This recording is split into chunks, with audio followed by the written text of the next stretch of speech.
Magandang hapon sa ating lahat. Buksan natin muli ang ating pong mga Bible sa 1 Timothy chapter 6. 1 Timothy chapter 6. At basahin natin ang talatang 6 hanggang 8. 1 Timothy chapter 6 verse 6. English. But godliness with contentment is great gain. For we brought nothing into this world, and it is certain we can carry nothing out. And having food and raiment, let us be therewith content. Tagalog.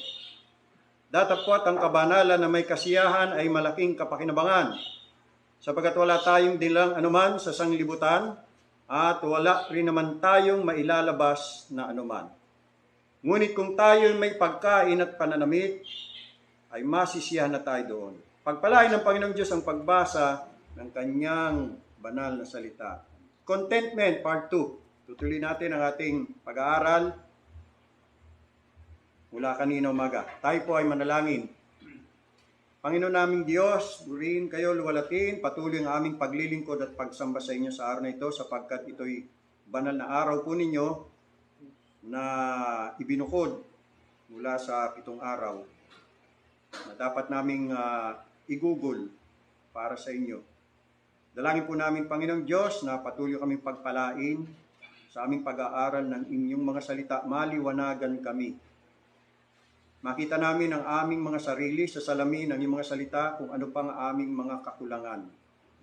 Pakita niyo rin po sa amin kung anong tunay na kondisyon o kalalagayan ng aming mga puso. Turuan niyo po kami, Panginoong Diyos. Itamaan niyo po ang aming mga kamalian, ituwid niyo po ang aming mga kalikuan. Papagpakumbabain niyo po kami. At kami gawin niyong masunurin sa inyong mga utos at kalooban. Gawin niyo pong pagpapala sa amin, ang mensahe, maging malinaw po ito, maliwanagan kaming lahat, at maunawa namin ang iyong kalooban. Patnubayin nawa kami ng iyong banal na Espiritu, Panginoong Diyos. Sa banal na pangalan ng Panginoong Sus, ito po ang aming dalangin. Amen. Please be seated. Atin pong tinalakay kanina ang the lesson of contentment. Tinalakay din natin yung the meaning of contentment. And ang contentment is not found in having everything, but in being satisfied with everything we have. Hebrews 13:5, Paul said, "Be content with such things as ye have." That is contentment. Anuman ang ipinagkaloob sa atin ng Diyos, marami man o kakaunti, sagana man o kulang, let us be content. You see, nakita din natin the lesson of contentment. That contentment is a lesson to be learned. Paul said, "I have learned in whatever state I am therewith to be content." Paul learned to be content. Yan ay isang bagay na, isang virtue na hindi yan nakarap up sa isang regalo na basta ibibigay na lang ng Diyos sa iyo tapos that's it, may contentment ka na. Hindi. Pinag-aaralan yan sa habang panahon, sa maraming proseso, hindi ganun kadali. Wala sinasabi si Paul na madali. Pinag-aralan, itinuro sa kanya ng Panginoon. Kaya yan din ang isang dahilan kung bakit ang Diyos dinadala niya ang kanyang mga anak sa paaralan ng Kristiyanong karanasan o sa paaralan ng kadalamatian. At doon sila ay sasanayin, tuturuan, at didisiplinahin upang matutunan nila ang virtue of contentment. Now, dito ho sa ating binasa, contentment has its level. Let me ask you, ano ang level of contentment mo? What is your level of contentment? Halimbawa, ganito. Sa salary, pagka ikaw ba ay kumikita na ng 50,000, masasabi mo bang kontento ka na? Sabi na, hindi, kulang yan sa akin eh. O sige, let's say kumikita ka ng 100,000. Kontento ka na? May pamilya na ako. Apat kami, may 2 anak. Tingin ko, kulang pa yan. Sige. Sabihin natin, kumikita ka ng 150,000 sa isang buwan. Masasabi mo bang contented ka na? Well, dagdagan pa natin. Sige, gawin natin 200K. Kung 200,000 na bang kinikita mo, magiging kontento ka na ba? Parang hindi yata kontento pa eh. Sabi mo, marami kasi akong binabayaran. Meron akong car loan, meron kaming house loan, housing loan, ang daming loan eh. Sige. Sabi natin, 300K. Kontento ka na. Paano kung ang kinikita mo ay mas malaki o mas mataas pa kaysa sa level of contentment mo? Halimbawa, kumikita ka ng 500,000, pero ang level of contentment mo, sabi mo, 300K. So, anong gagawin mo doon sa sobra? That's the question. Anong gagawin mo doon sa 200,000? You see? I wonder, ano kaya ang level of contentment ng mga mayayamang tao sa mundo? Tulad nila Elon Musk, no? Ni sino nga ba ito? Si Bill Gates. Yan. O kaya yung mga mayayamang Pilipino na lang dito sa Pilipinas, tulad nila Mr. Manny Villar, tulad nila Mr. Tony Tan Cakchong, yung may-ari ng Jollibee,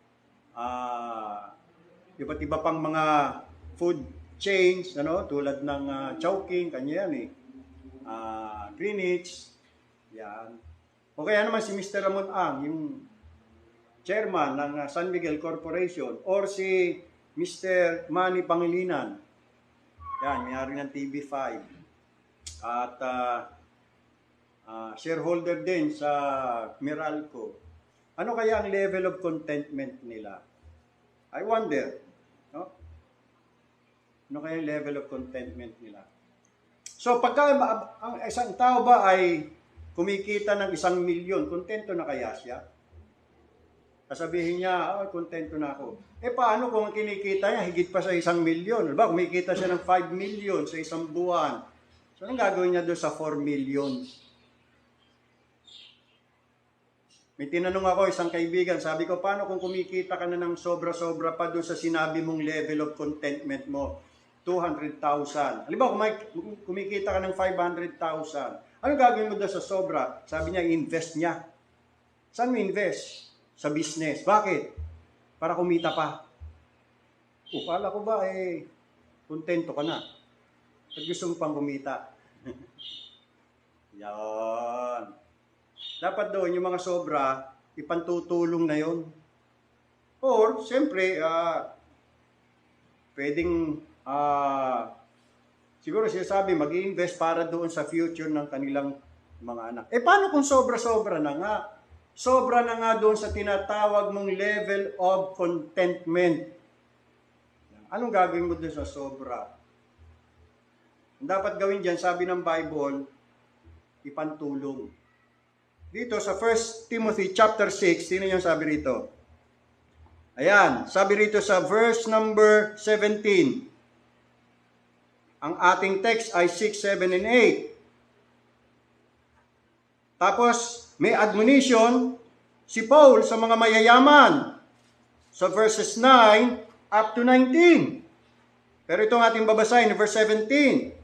Sabi niya rito, sa Tagalog, ang mayayaman sa sanglibutang ito ay pagbilinan mo na huwag magsipagmataas ng pag-iisip. Kasi nga, pagka mayaman, mayabang. Yan.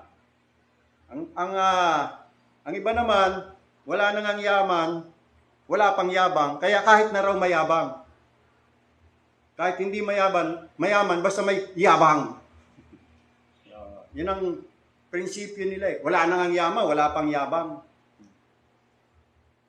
Iba naman, talagang mayaman na, mayabang pa. Kaya naman mayabang kasi mayaman. Sabi ng Panginoon, o sabi ni Paul, pagbilinan mo na huwag magsipagmataas ng pag-iisip at huwag umasa sa mga kayamanang di nananatili. So, ibig sabihin ni Pablo, pansamantala yan. Mawawala din niya, hindi rin magtatagal yan. Gaya na nga ng sinabi niya rito sa verse number 7. For we brought nothing into this world, and it is certain we can carry nothing out. Iwanan din yan. So, habang meron, habang hawak, anong gagawin? Dapat aasa sa Diyos na siyang nagbibigay sa ating sagana ng lahat ng mga bagay upang ating ikagala. Doon tayo dumepende sa nagbibigay at hindi doon sa ibinibigay.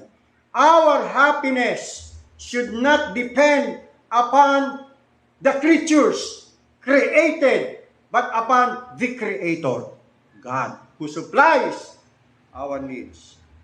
Now, ang tanong ulit, anong gagawin doon sa mga sobra ng mga mayayaman? Verse 18. Na sila'y magsigawa ng mabuti, na sila'y magsiyaman sa mabuting gawa, na sila'y maging handa sa pamimigay. Yon, maibigin sa pamamahagi na mga tipon sa kanilang sarili ng isang mabuting kinasasaligan para sa panahong darating upang sila'y makapanangan sa buhay na tunay na buhay. So yan pala ang purpose, kaya sinosobrahan ng Diyos para maging instrumento ng pagpapala, para mamigay, para tumulong. Ngayon, doon sa mga sakim, doon sa mga ganid, hindi nila gagawin yan. Ayaw nilang mabawasan yung kanilang kayamanan. Kasi nga, yung kanilang kaligayahan ay nakadepende sa kanilang kayamanan. Hindi sa Diyos na nagbibigay ng kayamanan. Yun ang problema dyan eh. Now, ano sabi ni Pablo ang level of contentment? Look at again in verse number 8. What is the level of contentment? Ngunit kung tayo ay may pagkain at pananamit, ay masisiya na tayo doon. Having food and raiment, let us therewith be content. Kaya nga tanong ko paano kung sumobra pa? Hindi lang may food, hindi lang may raiment. Now, yung raiment dyan, hindi lang yan damit, kundi shelter. Raiment yon. May pagkain, may damit, may bahay. Ibig sabihin, lahat ng kailangan ay provided ng Diyos. At tanong, paano kung sumobra?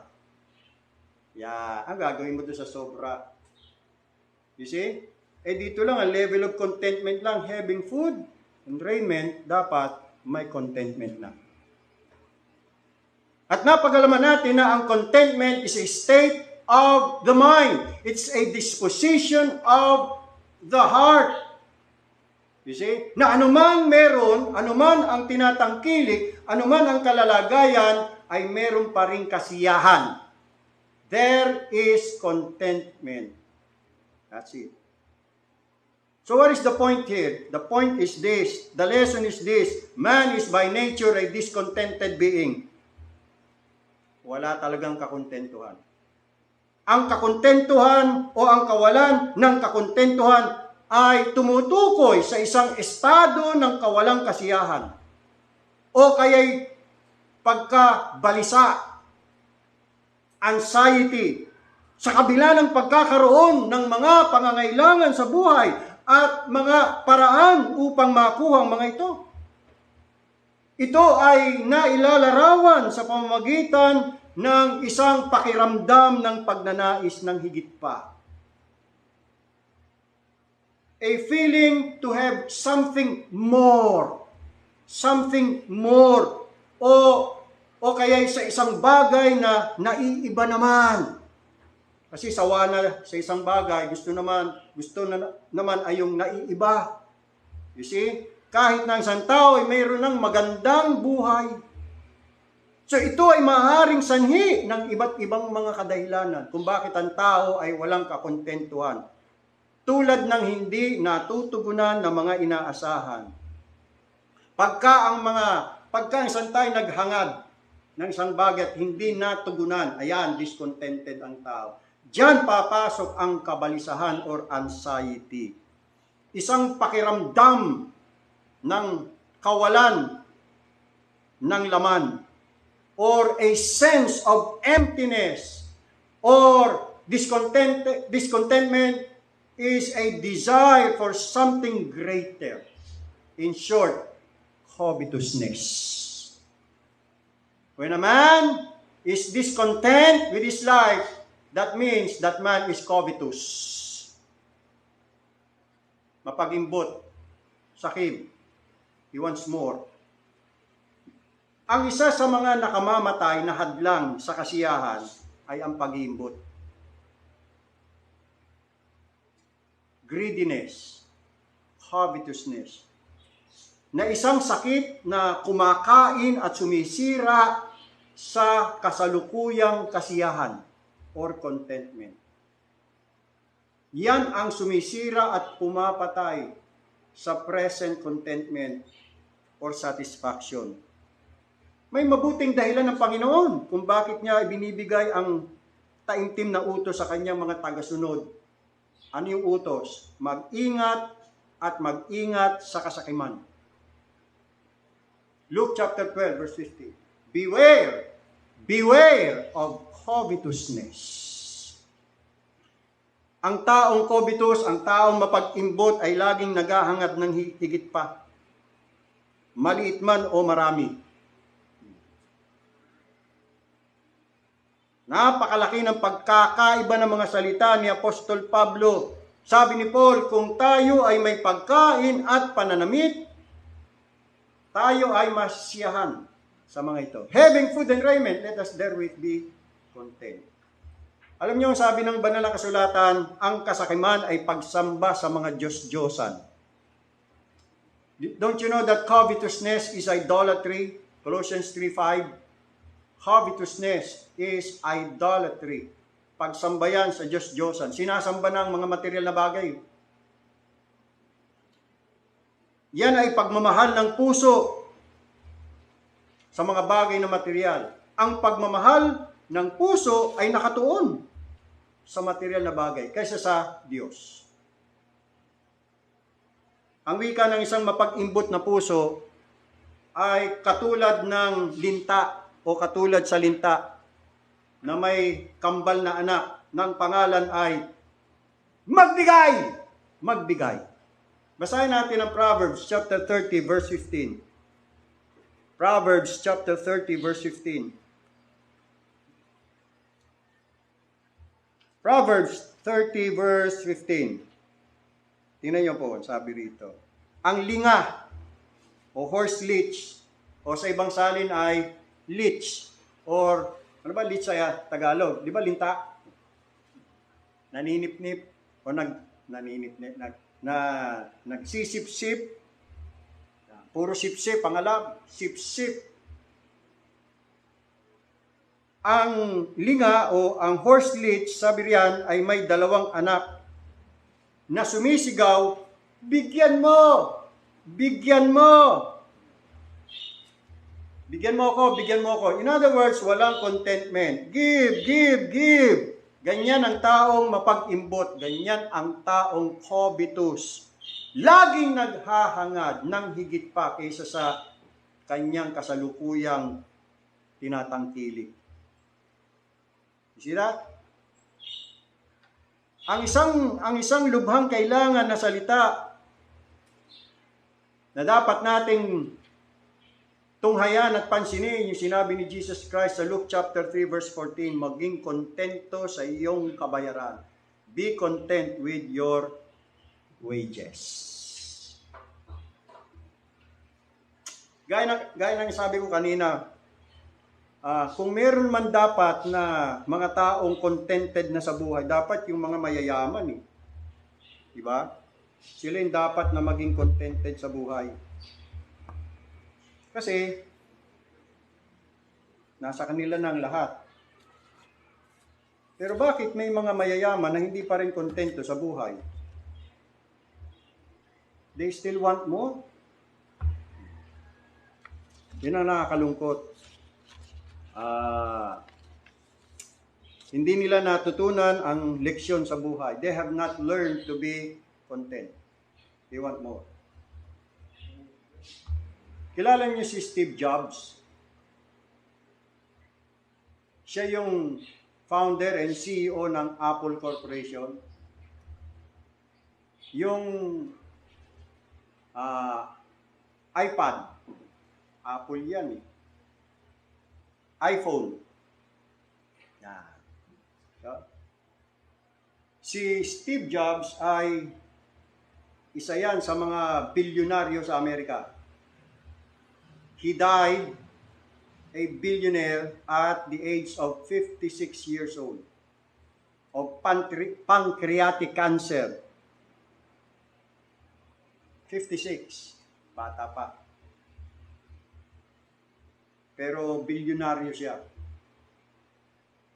At bago siya mamatay, sakit siya eh. Namayat siya talaga eh. May cancer eh. So pagka ang tao may cancer, parang kandila yan, nauupos. Unting-unting nauubos ang kanyang katawan, nauubos ang kanyang buhay. Na bago siya mamatay, nagbigay siya ng kanyang mga huling salita. Gusto malaman kung ano yung kanyang mga last words before he died. He died a billionaire at 56 years of pancreatic cancer. Pero he was not happy. Let me read to you Steve Jobs' last words. Listen. I reached the pinnacle of success in the business world. In others' eyes, my life is an epitome of success. However, aside from work, I have little joy. In the end, wealth is only a fact of life that I am accustomed to. At this moment, lying on the sick bed and recalling my whole life, I realized that all the recognition and wealth that I took so much pride in have failed and become meaningless in the face of impending death. You can employ someone to drive the car for you, make money for you, but you cannot have someone to bear the sickness for you. Material things lost can be found. But there is one thing that can never be found when it is lost: life. When a person goes into the operating room, he will realize that there is one book that he has yet to finish reading. Book of Healthy Life. Quote and unquote. Whichever stage in life we are right now, with time, we will face the day when the curtain comes down. Treasure love for your family, love for your spouse, love for your friends. Treat yourself well. Cherish others. Napansin ko lang dito, hindi niya nabanggit ang Diyos. Wala siya nabanggit na tungkol sa Diyos. Let me continue. As we grow older and hence wiser, we slowly realize that, ito mga na-realize niya sa buhay, wearing a $300 or $30 watch, they both tell the same time. Whether we carry a $300 or $30 wallet or handbag, the amount of money inside is the same. Whether we drive a $150,000 car or a $30,000 car, the road and distance is the same. And we get to the same destination. Whether we drink a bottle of $300 or $10 wine, the hangover is the same. Whether the house we live in is 300 or 3,000 square feet, loneliness is the same. You will realize your true inner happiness does not come from the material things of this world. Whether you fly first or economy class, if the plane goes down, you go down with it. Therefore, I hope you realize when you have mates buddies and old friends, brothers and sisters, who you chat with, laugh with, talk with, have sing songs with, talk about north, south, east, west, or heaven and earth. That is true happiness. Unquote. Or as I have read it. Okay. Sa tingin nyo, yung tao niya namatay na masaya? Billionaire yan, ha? Saka lang niya nalaman ang leksyon ng buhay nung mamamatay na siya. Ewan ko kung namatay si Steve Jobs na nakilala niya ang Panginoong Jesus. I doubt. Wala siyang binanggit eh. Nabanggit lang niya heaven. Ang Diyos nga, hindi nga lang niya nabanggit eh. You see that? Kita nyo, mga kapatid? Kawa mga taong mayayaman. Ayan. Kala nila hawak nilang kayamanan. Hindi nila alam sila ang hawak ng kanilang kayamanan. Akala nila may control sila sa kanilang kayamanan. Hindi nila alam sila ang kinokontrol ng kanilang kayamanan. Ang isang taong nakakilala sa Panginoong Hesus ay diyan malalaman niya ang tunay na kahulugan ng buhay at kung anong ibig sabihin ng contentment. Now, dumago tayo sa pangatlo, mga kapatid. Some enforcements para tumibay ang ating contentment. Now, narito ang 5 mga bagay which kung kalulugdan ng banal na espiritu na ma-establish ang mga ito sa ating mga puso, tiyak na tayong lahat o bawat mananampalataya ay magiging contented or magkakaroon ng contentment. Number 1 is the purpose of God. Always remember that God has a purpose. Lahat ng bagay sa mundong ito, hindi yan nangyayari by chance or by accident. Everything that happens in this world is ordained by God, predetermined by God, appointed by God for a wise purpose. Lahat ng bagay, tandaan natin, na nangyayari sa mundong ito, lalo na nangyayari sa iyong buhay, kapwa malaki at maliit, maging yan man ay maunlad at masama, kapwa masaya at masakit, kapwa mabuti at masama ay nangyayari ayon sa walang hanggan, hindi nababago, hindi nagbabago, at hindi mababagong layunin ng Diyos. Alam mo ito sa iyong puso. Pag nalaman mo ito, natutunan mo ito sa iyong puso, magiging kontento ka. Kasi alam mo na lahat ng nangyayari sa iyong buhay ay appointed and ordained by God at yan ay may mabuting purpose. Romans 8:28, that's the principle. All things work together for good. Now, when we say all things, when Paul said all things, it means all things, whether good or bad, whether good or evil, sa mga anak ng Diyos, all things work together for good. It is always for the good of God's children. So kahit masama ang nangyari, ng tawag ng iba, malas, minalas, ang isang tunay na anak ng Diyos, alam niya, yan ay sa kanyang ikabubuti. See? Romans chapter 11, verse 36, Paul said, for from Him and through Him and to Him are all things. To Him be glory forever. Amen. Tagalog, sapagkat mula sa Kanya at sa pamamagitan niya, ang tinutukoy ay Diyos, at sa Kanya ang lahat ng mga bagay. Lahat yan galing sa Diyos.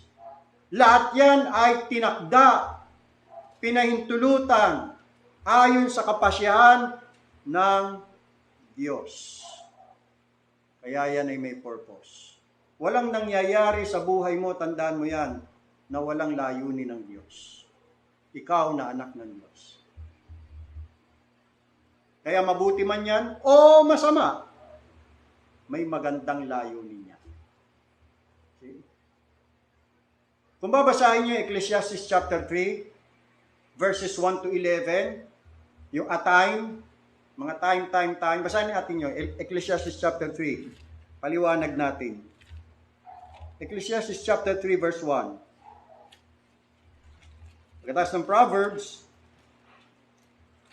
Psalms, Proverbs, Ecclesiastes, chapter 3. Sabi ng matalinong tao na nabuhay dito sa lupa na walang iba kundi Solomon, sabi niya, to everything there is a season. Everything, whether good or evil, there is a season. Nangyayari yan, and we cannot stop that to happen. It will happen according to God's sovereign appointment or determination. And a time, may time yan. Kaya pag dumating ang time na yan, mangyayari yan. A time to every purpose under the heaven. Na sino ang nag-ordain? Sino ang nag-purpose? E di walang iba kundi ang Diyos. For example, a time to be born. Kaya tayo, may iba't iba tayong date ng kapanganakan, di ba? Sino nagtakda niya? Sino pumili niya? Di Diyos. Di naman mga nanay, tatay natin. Kahit na anong gusto ng tatay mo, ng nanay mo na maipanganakan ng December 25. O kaya January 1 para New Year. O kaya February 14 para Valentine's Day. Wala eh. Hindi maabot eh. Eh wala may gusto eh. Panganak ng November 1. Pero meron pinanganak na November 1. Araw ng mga patay. Hindi tayo makapamili. Bakit? Ang Diyos ang nagtatakda niyan. A time to be born. Ganon din ang a time to die. Tayo makapamili. Diba? Gusto mong mamatay, December 30, okay, November 30. Hindi tayo makapamili. Diyos yung nagtatakda niyan eh. So yan. Then, sabi rito, a time to plant and a time to pluck up that which is planted. Naitanim na nga, bubunutin pa. Ito, a time to kill and a time to heal. A time to break down and a time to build up. Sana puro build up na lang, wala nang breakdown. Wala nang nabibreak, ano? Kasi nakakalungkot din pagka may breaking down. Naguho ang bahay mo, naguho ang iyong edukasyon, naguho ang iyong relasyon, ang iyong marriage, naguho ang iyong ambisyon. Sino may gusto niyan? Pero yun eh, may time talaga to break down, pero may time din to build up. Ito, a time to weep. Sino gustong palaging iiyak? Ayaw natin yan. Ang gusto natin, a time to laugh, di ba? Di ba, wala nang problema. Pero may time talaga eh. Hindi ka makakaiwas yan, a time to weep. Iiyak at iiyak ka. Darating at darating yan. May time. You see? A time to weep and a time to laugh. A time to mourn. And a time to dance.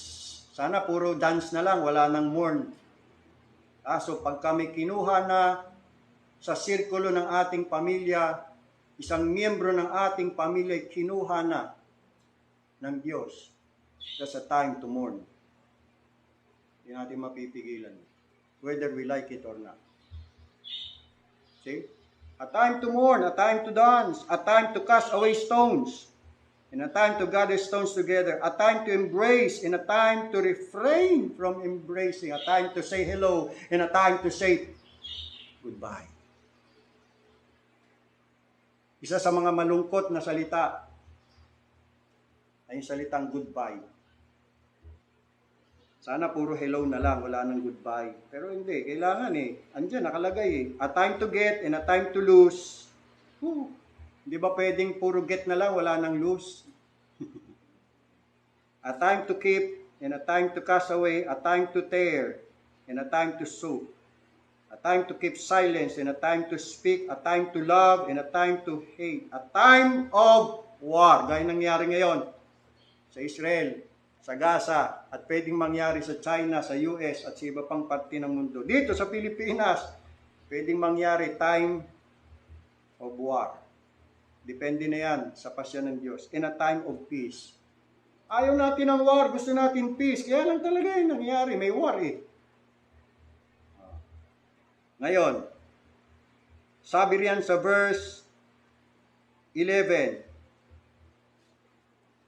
He hath made everything beautiful in its time. Ha? Naunawan niyo ba yan? Bawat time na nabanggit, whether that is time to embrace and a time to refrain from embracing, whether a time of war and a time of peace, God has made everything beautiful in its time. Beautiful yan. Ayun ang sabi niya eh. Ayun ang sabi ng Bible, it is going to be beautiful. Maring di man natin maintindihan, bakit may gera, bakit may paghihirap, bakit may a time to refrain from embracing, bakit may a time to mourn.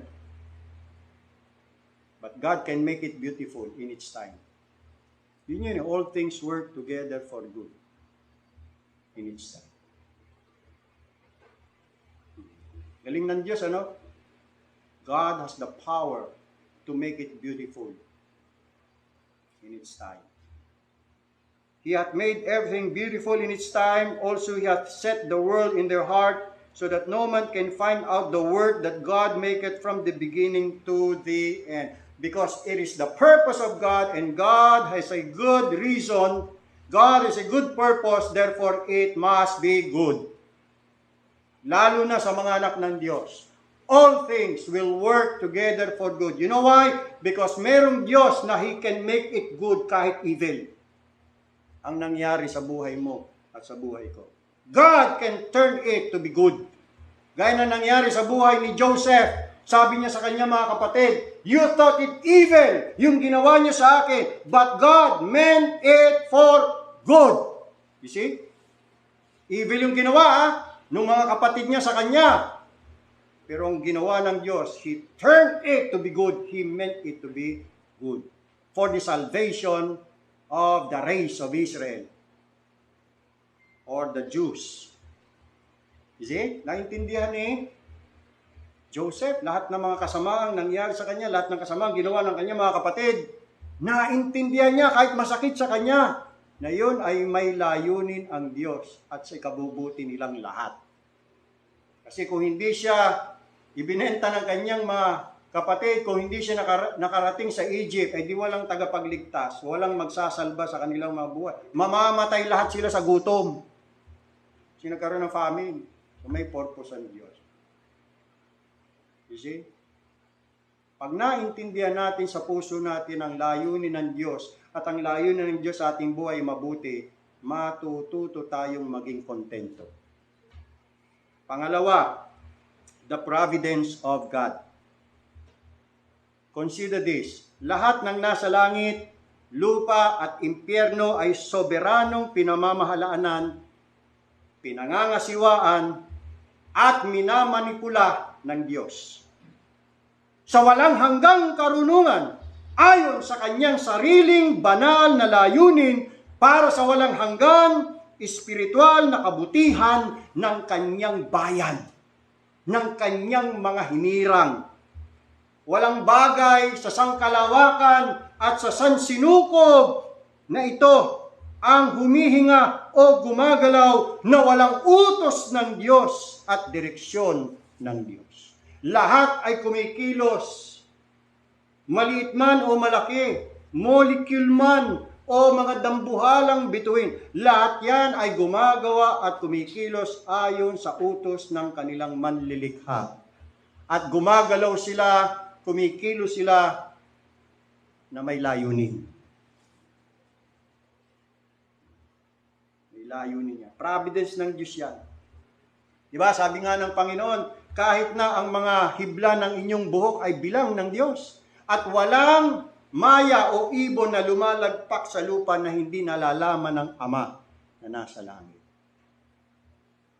So walang bagay dito sa mundo na gumagalaw kahit maliit na atom o molecule man yan o kaya'y mga dambuhalang mga bagay dun sa kalawakan na hindi ho yan pinamamahalaanan, pinangangasiwaan at minamanipula ng Diyos. At lahat ng yan ay kumikilos at gumagalaw para sa katuparan ng kanyang matalino at mabuting layunin. Providence ng Diyos. Again, paalala natin yung Romans 8:28. We know that God causes all things to work together for good to those who love God. Take note of that. Ginagawa ng Diyos ang lahat ng bagay para sa kabubuti ng mga umiibig lamang sa Diyos. Hindi sa para sa lahat ng mga tao. Sa mga umiibig lamang sa Diyos. To those who are called or to those who are elect according to His purpose. So the providence of God, mag-trust tayo dyan. Lahat ng mga nagaganap, nangyayari sa buhay mo, sa buhay ko, sa mundong ito, providence ng Diyos yan. Ang providence, yun yung katuparan ng kanyang purpose. Yung na-purpose ng Diyos before the foundation of the world, magaganap yan sa providence. So walang nangyayari o providence o anumang bagay na nagaganap na labas sa purpose ng Diyos. Pangatlo, the power of God. The power of God. Ang ating Diyos ay makapangyarihan sa lahat. Layunin niya na gawan tayo ng kabutihan. At may kapangyarihan ng Diyos na mapangyari niya ang kanyang layunin. Walang imposible sa Diyos. Naniniwala ba kayo dyan? Kung naniniwala kang meron kang Diyos na makapangyarihan sa lahat, di walang imposible sa Kanya. Lahat ng bagay magagawa niya. At kung ang Diyos ay makapangyarihan sa lahat, hindi ho siya natatalo, hindi siya nabibigo. Wala siyang layunin na mabibigo. Wala siyang plano na itataob ng kanyang mga kaaway. Ni si Satanas man, ni ang mga tao man ay hindi magagawang pigilan ang layunin ng Diyos o kaya'y maitaob ang kanyang mga plano.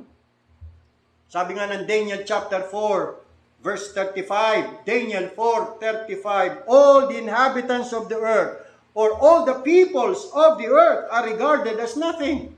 They're nothing in the sight of God. They're just created beings, creatures. He does as He pleases. Yan ang ating paniniwala tungkol sa ating Diyos. Ginagawa niya ang anumang kanyang magustuhan. Ginagawa niya ang anumang kanyang maibigan. He does as He pleases with the powers of heaven and the peoples of the earth. And no one can hold back His hand. Or wala makapipigil sa kanyang kamay. Or say unto Him, what have you done? Or what are you doing? Nobody can question God sa lahat ng kanyang ginagawa. In Isaiah chapter 46, verse 11, God said, I have purposed it, I will also do it. At yun mga kapatid, pag talagang may purpose ang Diyos sa buhay mo, meron siyang gustong mangyari sa buhay mo, gagawin niya yun. Pero pag hindi nangyari yan, kahit gusto mo man mangyari, ibig sabihin, hindi yan kagustuhan ng hindi yan purpose ng kaya makontento ka, makontento tayo. Okay? Tanggapin natin. Yan ang magbibigay sa atin ng contentment. Kapangyarihan ng Diyos. His purpose, His providence, His power. Then pang-apat, the presence of God. Tanda natin yung presence of God. In Hebrews chapter 13, verse 5, sabi nga, again, ingatan niyo ang inyong mabuhay mula sa pag-ibig sa pera. Puro lang pera, kayamanan, pagyaman. So keep your lives free from the love of money and be content with what you have. Contentment with what we have, with what God has provided or given unto us. Let us be grateful and thankful. Because God has said, I will never leave you. I will never forsake you. That's the presence of God. Hindi kita iwan. Saan ka man pumunta, saan ka man naroon, anumang lugar, tandaan mo, hindi ka iwanan ng Panginoon. God will always be with you. Because you are His child. And God loves you and God cares for you. So, can you get a sense of this truth? I will never leave you, nor forsake you. Do you believe that? Or you doubt it? Again, sabi ng Diyos, I will never leave you, I will never forsake you. So kung isa ka sa mga anak ng Diyos na nananampalataya, kung gayon, ang makapangyarihan at walang hanggang Diyos ay kasama mo. Anong dahilan para hindi tayo maging masaya? Anong dahilan pa na tayo hindi maging kontento? Tiyak, ang presence ng Diyos na kasama mo ay dapat magbigay ng kasiyahan or contentment sa iyong puso sa lahat ng oras. Dapat. Tiyak, magbigay ng kasiyahan sa iyong puso sa lahat ng oras. Then panglima, the promises of God. Handa mo mga pangako ng Diyos. Yan ang pangako niya, oh. I will never leave you. I will never forsake you. See? Buksan mo ang aklat ng mga pangako ng Diyos. Ayan, sa Bible, ang daming mga pangako ng Diyos. At makita mo, masumpungan mo ang mayamang pinagmumulan ng contentment para sa iyong kaluluwa. Ang mga pangako ng Diyos, yan ang magbibigay sa atin ng kasiyahan. At yan din ang magbibigay sa atin ng paalaala at aral para tayo matutong maging contented. To all who are in Christ Jesus, Peter said, He has given you. He has given us His very great and precious promises. Basahin natin 2 Peter chapter 1 verse 4. 2 Peter chapter 1 verse 4. Sabi dito, na dahil dito ay ipinagkalob niya sa atin ang kanyang mahahalaga at napakadakilang pangako. Mga, so ang dami niyan. Tinawag ang mga pangako ng Diyos na mahalaga at napakadakila, great and precious promises, upang sa pamamagitan ng mga ito ay makabahagi kayo sa kabanalang mula sa Diyos. Yamang nakatanan sa kabulukang nasa sanglibutan dahil sa masamang pitan. At bakit ang Diyos nagbigay ng mga great and precious promises? Again, sabi ni Peter, because He cares for you. 1 Peter chapter 5 verse 7. Casting all your cares upon Him, for what? He cares for you. God cares for us. He cares for us more than we care for ourselves. He cares for us. Nagmamalasakit ang Diyos at ipinagmamalasakit niya tayo. He cares for us. If ever you're lonely, He cares for you. If ever you're happy, He cares for you. If ever you are depressed, He cares for you. If ever you are disappointed or have failed, or in sorrow or in mourning, in defeat, in failure, whatever, God cares for you. He cares for you. Ang pag-ibig ng ating Ama sa atin ay isang sapat na kadahilanan upang tayo ay masiyahan or maging contented. He is taking care of us. At ang mga bagay na ipinapadala niya sa atin o kaya ipinahintulutan niyang mangyari sa atin ay bahagi yan ng kanyang loving purpose sa atin. Ulitin ko mga kapatid, lahat ng mga bagay na ipinapadala ng Diyos sa atin o kaya ipinapahintulot niyang mangyari sa atin ay bahagi yan ng kanyang loving purpose sa atin. At gagawin niyang blessing ang mga ito kung tatanggapin natin ito ng may pagtitiwala sa Kanya. So yung time nyo, yung nabasa nating time, a time to be healthy or a time to be sick, a time for prosperity, and a time of penury. But anumang time yan, gagawin niyang blessing ang mga yan. May mabuti siyang layo. Yan ang kanyang pangako. Diba, may kanta tayo, Sovereign Ruler of the skies, ever gracious, ever wise, all my times are in your hands. Or hand. Anong time? Time of sickness, time of health, times of penury and wealth.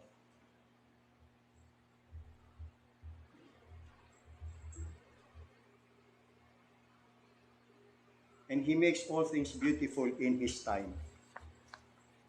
Maaring sa umpisa, hindi mo maintindihan, bakit ako nagkaganito? Ba't ako nagkasakit? Bakit ako nalugi? Bakit ako bumagsak? Bakit ako natalo? Hindi mo maintindihan sa umpisa.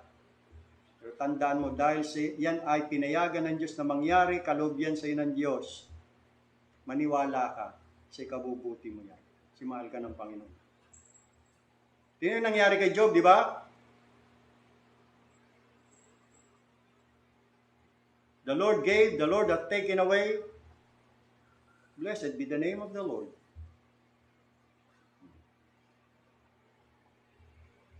Yun ang contentment. The Lord gave, contento siya. The Lord hath taken away, contented pa rin. Hindi puro lang the Lord gave. And the Lord hath taken away, ayaw ko yan. Gusto ko the Lord gave lang. Yung the Lord hath taken away, ayaw ko yan. Ayaw ko yan. Gusto ko lang, the Lord gave. Hindi pwede. Nabasa mo naman, may time Hindi puro the Lord gave. Sometimes the Lord will take it away from you. And God said, be content. Why? Because He has a good purpose. Kung ba't niya kinuha? Kung magtitiwala ka lang. See? Kaya dyan natin makita yung contentment, hindi yan nakasandal, hindi yan nakadepende sa ating mga outward circumstances, sa mga material na bagay. Wala dyan, hindi dapat dyan nakasalalay ang ating kasiyahan, kundi doon sa Diyos, sa Kanya na nagbibigay sa atin ng mga bagay.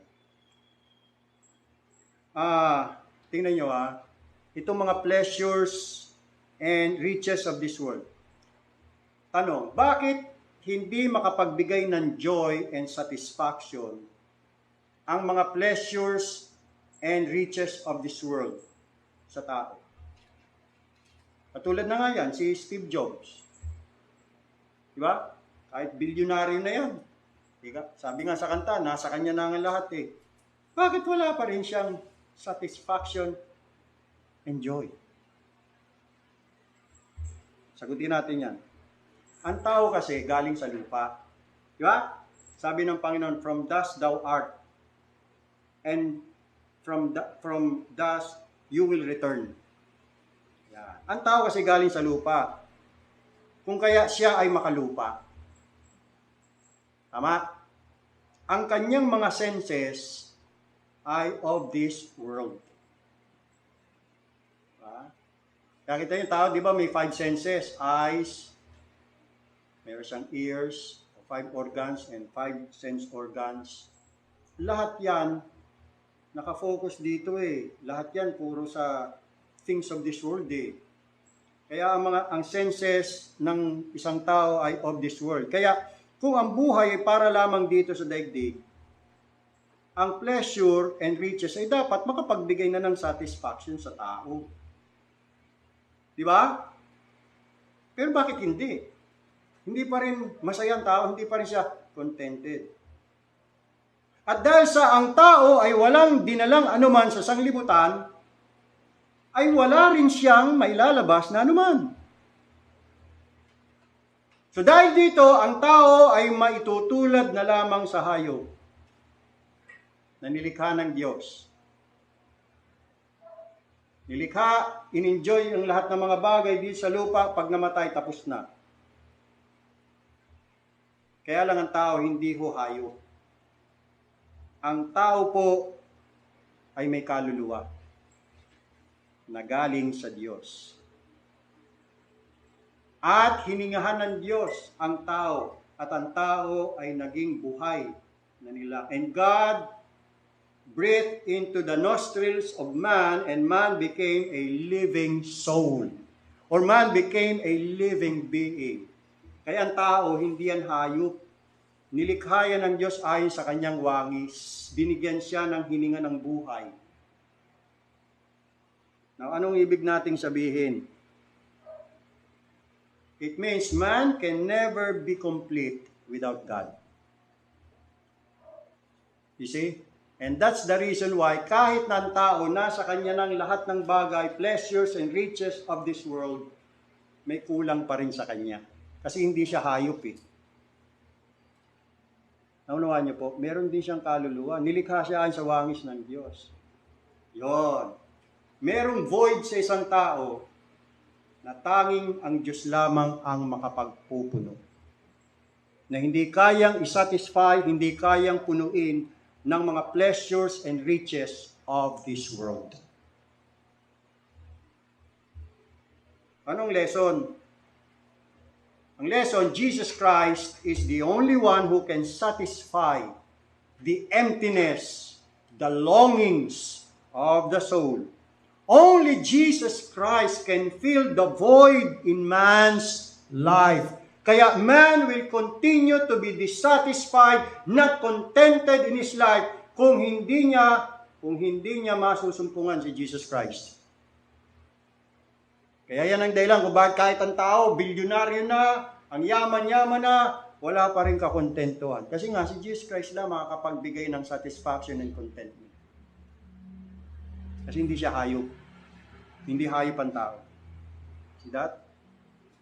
Without the life that comes only from God, without the life that comes only from Jesus Christ, man will always remain to be incomplete, always needing, and without contentment. Without the breath of life, man could have yet remained to be an inanimate clay. Clay na walang buhay. Buo nga, hinubog, buo na, wala namang buhay. Nagkaroon lang yung clay na hinubog ng Diyos nung hininga niya ng breath of life. And Jesus Christ is the breath of life. I am the life, Jesus said. He is the resurrection and the life. He is the bread of life. Kaya nga ang tao hindi pwedeng mabuhay sa tinapay lamang kundi sa bawat salita na lumalabas sa bibig ng Diyos. Doon pa lang ang tao magiging kompleto. Doon pa lang ang tao magiging satisfied and contented sa pamagitan lang ni Jesus Christ. Kaya nga sabi nga ni Apostle Paul, I can do all things through Christ. Balik tayo doon. Philippians chapter 4. Ito yung ating teksto kanina Philippians chapter 4. Yan. Sabi niya dito sa talatang 11-12, basahin natin ulit yan. Hindi sa sinasabi kong tungkol sa kailangan, sapagkat aking natutuhan ang masiyahan sa anumang kalalagayan o kalagayang aking kinaroroonan. 12. Marunong akong magpakababa at marunong naman akong magpakasagana. Sa bawat bagay at sa lahat ng bagay ay natutuhan ko ang lihim maging sa kabusugan at maging sa kagutuman at maging sa kasaganaan at maging sa kasalatan. Lahat, ito na, verse 13, ng mga bagay aking magagawa doon o kay Kristo na nagpapalakas. sa akin. O sa pamamagitan ni Kristo na nagpapalakas sa akin. That's the source of contentment. Now, contentment then is the product of a heart resting in God. Contentment is the soul's enjoyment of that peace which passes all understanding. Contentment is the outcome of my will being brought into subjection to the divine will. Contentment is the blessed assurance that God does all things well. And is even now making all things work together for my ultimate good. At itong karanasang ito kailangan matutunan. Natutunan ko, sabi ni Pablo, by providing what is that good and acceptable and perfect will of God. Ang contentment magiging possible lamang yan kung atin pong i-cultivate at pananatilihin yung attitude na tanggapin ang bawat bagay na dumarating sa ating mga buhay bilang nanggaling mula sa kamay ng isang Diyos na napakatalino para siya magkamali at napakabuti para siya ay gumawa ng masama at napaka mapagmahal para pabayaan niya ang kanyang mga anak. God is too wise to err. He is too good to commit any mistake or to do any wrong. And He is too loving to cause one of His children a needless fear. Sa bawat pagluha natin, mga kapatid, may purpose yan. Hindi walang kabuluhan yan. May dahilan yan. At may pakinabang yan. Kung gusto natin talagang maging masaya, contented, kung gusto natin kantahin ang mga awit ng kasiyahan ng buhay, then we must learn the lesson of contentment. We must learn. At magpaturo tayo sa Diyos. Kung tayo tuturuan ng Diyos, dapat talaga naman tuturo tayo. Magpaturo tayo. Dapat matutunan natin kung ano yung mga hangarin na dapat tugunan at kung ano yung mga hangarin natin na hindi dapat pagbigyan o dapat supilin. Dapat matutunan natin kung ano yung mga bagay na makapagdudulot sa atin ng contentment at kung ano yung mga bagay na makasisira sa ating contentment. Pag-aralan natin yan. Iwasan natin yung mga bagay na makapagdudulot ng kawasakan sa ating contentment. At hanapin natin yung mga bagay na makapagdudulot sa atin ng contentment. Dapat i-cultivate natin ang ating mga puso. Dapat magtiwala tayo sa Diyos.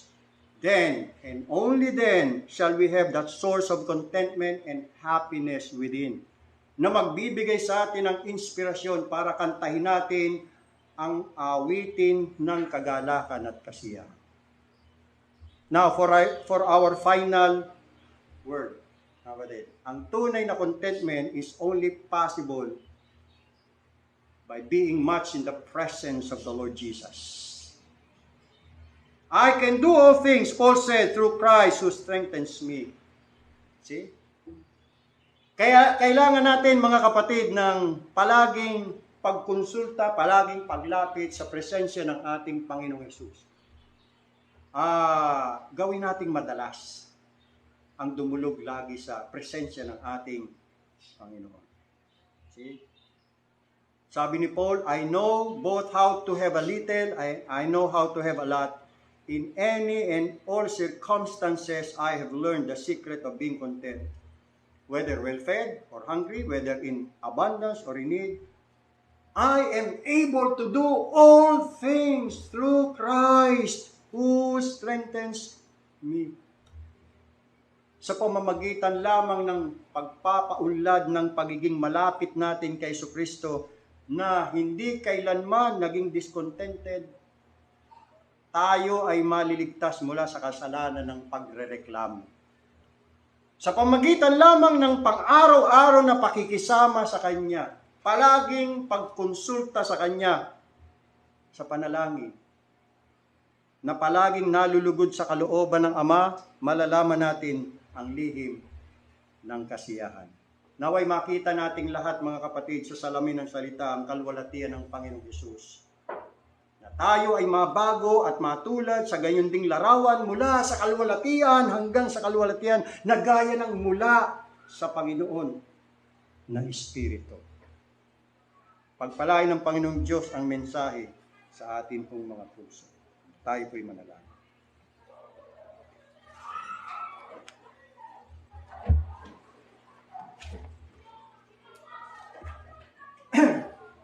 Aming Diyos na dakilan makapangyarihan sa lahat. Panginoon, maraming salamat po sa iyong mga salita na ipinahig sa amin. Napakaganda ng iyong mensahe, kapagbibigay sa amin ng pag-asa, kalakasan, kaliwan. Upang matutunan namin yung virtue of contentment. Aminin namin, Panginoon Diyos, madalas, mareklamo po kami. Meron kaming murmuring spirit instead of having a thankful heart. We always complain about almost everything. Oh God, please forgive us, help us. Bigyan niyo po kami ng wisdom and understanding na maintindihan namin ang mga dealings niyo sa aming buhay. Kahit kung minsan hindi namin maunawaan. Lalo na kapag mga nangyayari sa aming buhay ay hindi namin inaasahan na mangyari. Okay, may mga masamang nangyayari.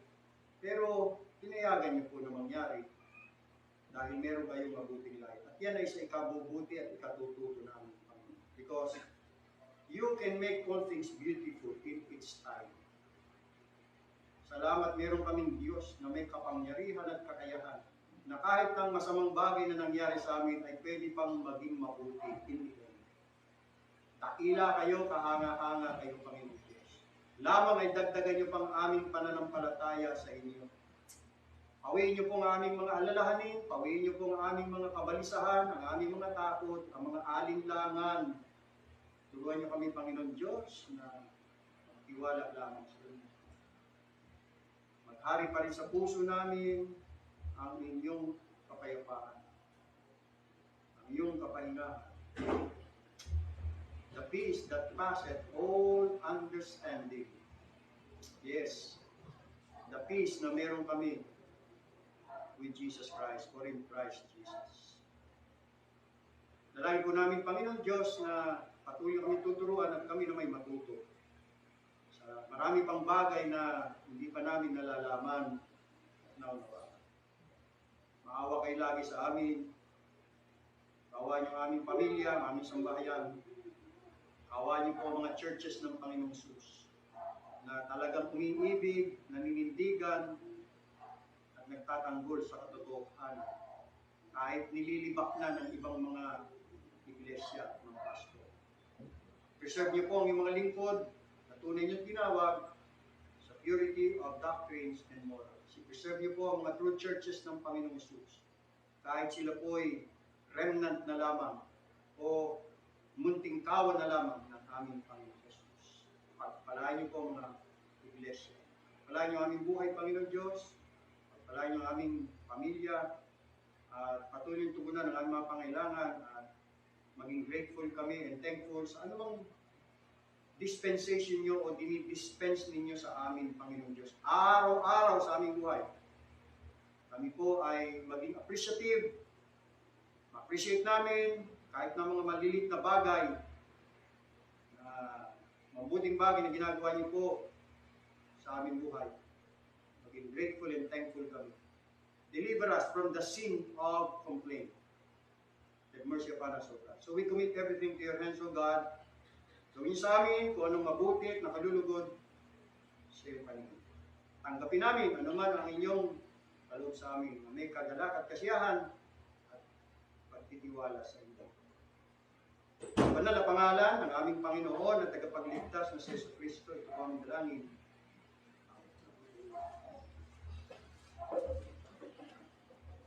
Witin natin ang doxology. Praise God from whom all blessings flow. Praise Him all creatures here below. Praise Him above, ye heavenly hosts. Praise Father, Son, and Holy Ghost. Amen. Amen. Amen.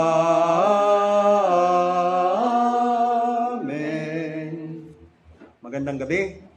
Tapos na ating banal na pagtitipon. Hanggang sa muli, mga kapatid. Pagpalain tayo ng ating Panginoon Diyos. See you next Lord's Day.